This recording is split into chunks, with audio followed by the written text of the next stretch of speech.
So first today, I want to start with a singing bowl. So we're going to, I found out that we have forget that. We have vestigial muscles in our ears that perk up just like a cat or a dog. So mindful of that, we're almost going to perk our ears up and listen with total curiosity, like this is the only thing going on in the entire world.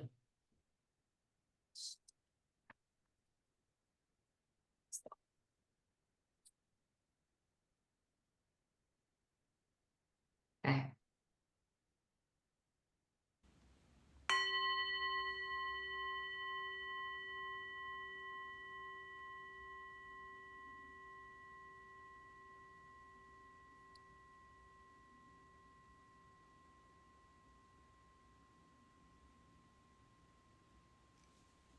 Mm.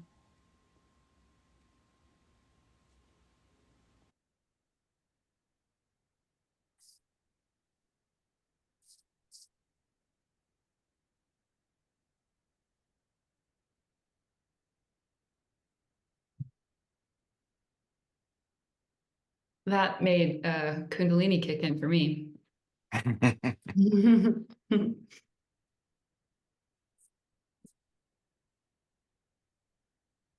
That right there, the total absorption into just this moment, what's arising, is the whole thing we're really doing here. That right there is the essence.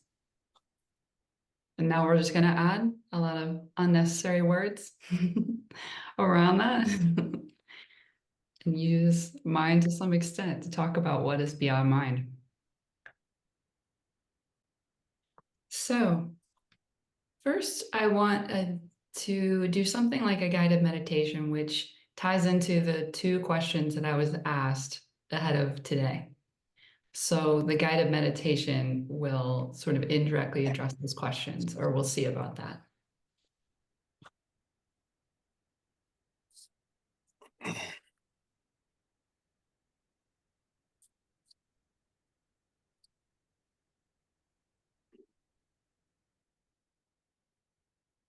So come to a comfortable seat,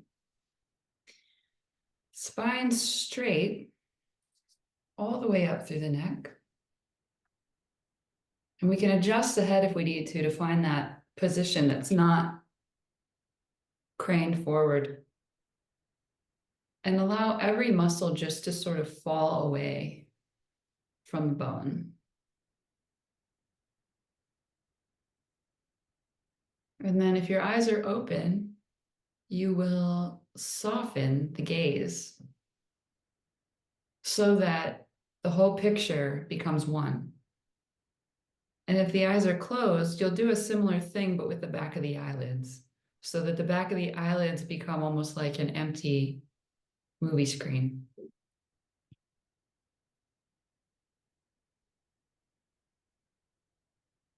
And from here, we're going to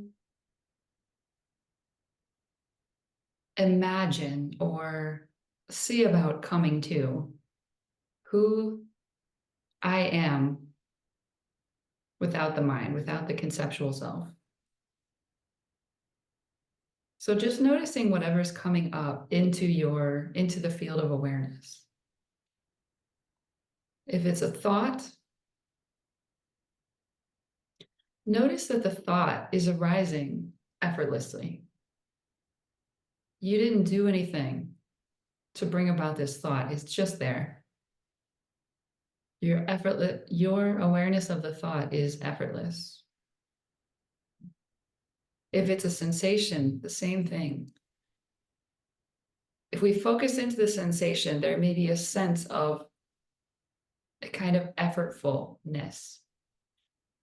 But if we just notice that sensation arising within the larger field, the broader field around it, that noticing is effortless.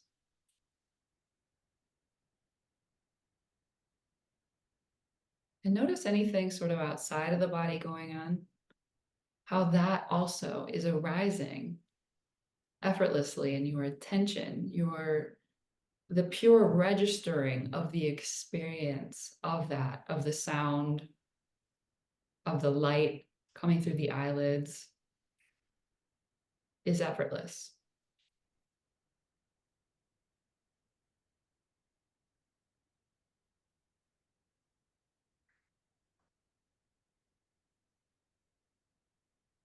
Now, if in all of life there is a sense of an effortful navigation through circumstances,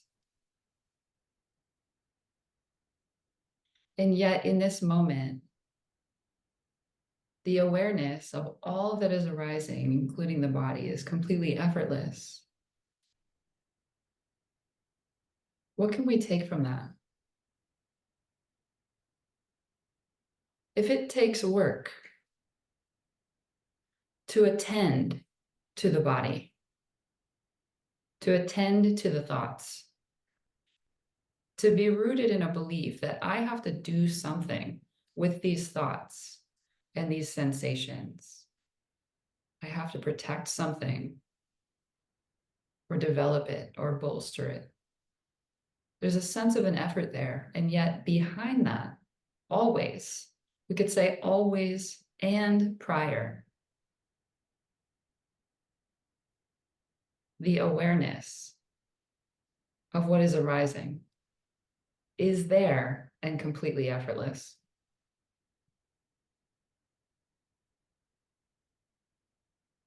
So if the constructed self takes work,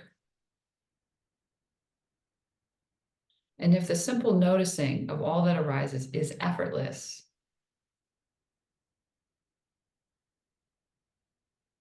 what can we take from that? Should it require work to be yourself? Or is yourself the effortless? And should or could yourself fall away and rise again multiple times each second? Can you fall away and come back into being multiple times each second? Does that make sense when we let go of the conditioning, of the conditioned way that we've become accustomed to looking at the world? When we let that go, does it make sense that I fall away and arise again each moment?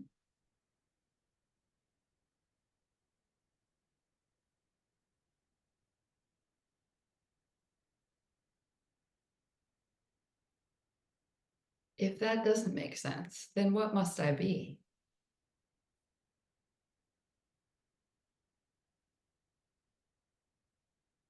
The effortless and the unchanging quality of this moment. Where is that? What does that feel like?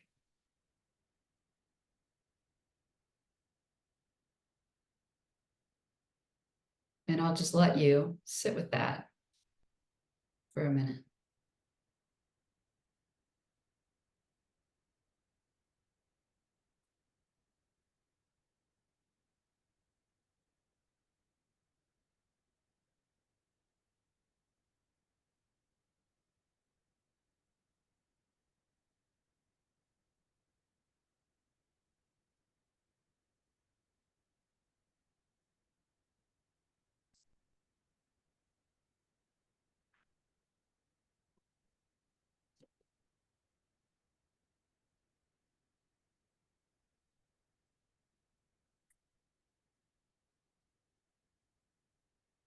And if anything is arising into this effortless space, is it not effortless still to allow that to arise into that space without any resistance?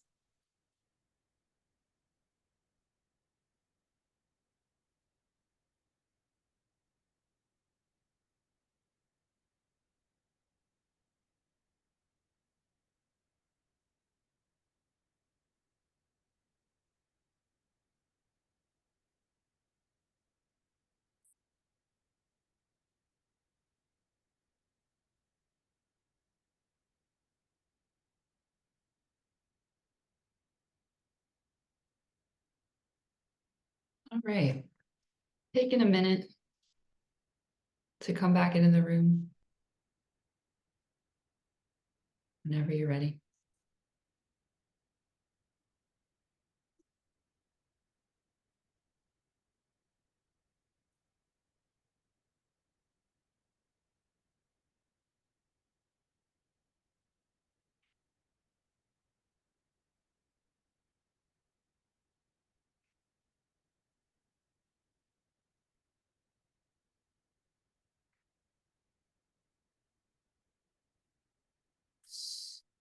So this little exercise ties into the questions that we got. But before we get into those, how did that sit for you? And if we want to sort of continue the way we were doing last time, what was established, if you want to do the raise hand, it's under the react button. All right, Don, what came up for you? I think you're muted, maybe. There we go. Can you hear me? Yeah. Okay. Let's see. Well, it's really tricky. It's really like I found like, some resistance to the being effortless, like just some kind of squirming, my mind just tries to kind of like, it's a little bit tricky to be effortless, or because it's almost like there's a way to effort at being effortless, but that also has to almost like be let go. But Yeah. yeah, but then eventually there's the squirming kind of subsided a little bit, and there's just kind of some resting in effortless. Yes. Lovely. And that contrast, that's right where that's where all the action is, knowing what effortlessness is and seeing what is not effortless. Arising into that creates such a clear distinction between what's natural to me and what disturbs what's natural. Right. Yeah. Thank you. And Danny. Yeah.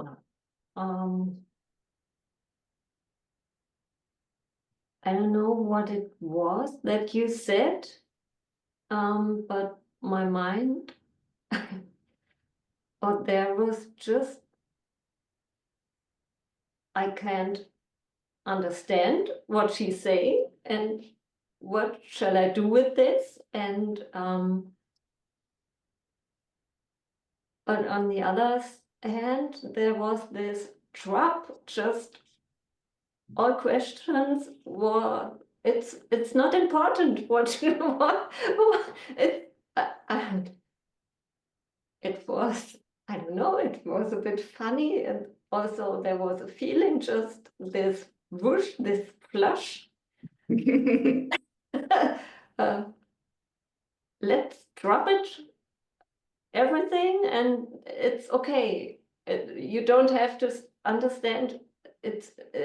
It was not a thought. It was like a feeling that you don't have to understand exactly.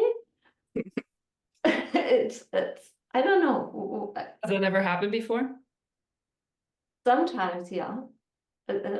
Sometimes there are these moments. Yeah, where, or yeah, or right now there are words coming, and there are long pauses, and everybody gets disturbed by these long pauses I make in the sentence, and so, but I'm quite not aware of these long pauses I make, and sometimes there is nothing more to say, or I don't know what I'm saying. I don't know. It's how to describe this. Do you know what I mean? When that happens and there's no pressure for you to hurry to speak through something, and everyone else feels disturbed by your experience of inner quiet.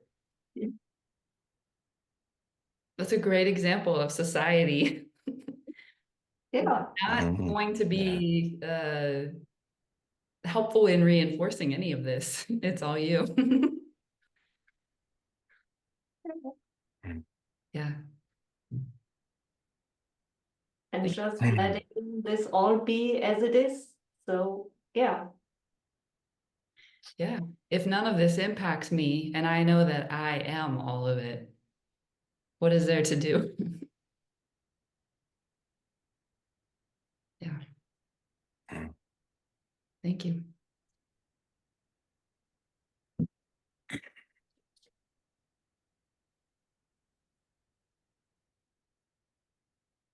There we go. I don't know if I can turn off or make, there we go.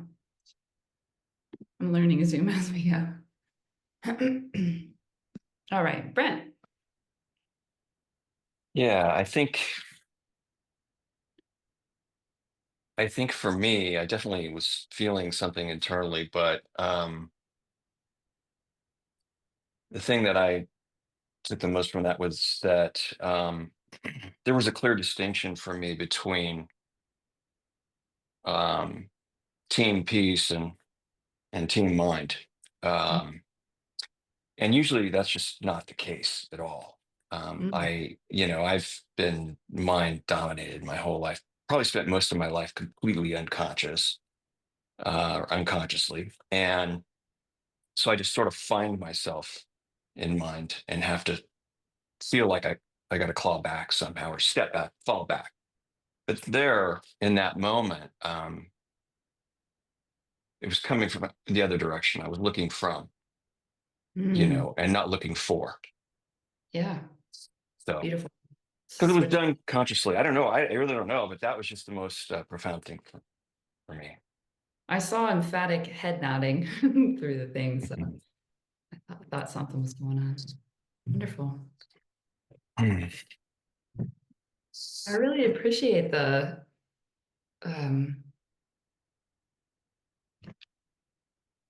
receptivity shared today. That's for something like this. I mean, for people who have never met before, to have shared profound experiences via Zoom in this way is incredible.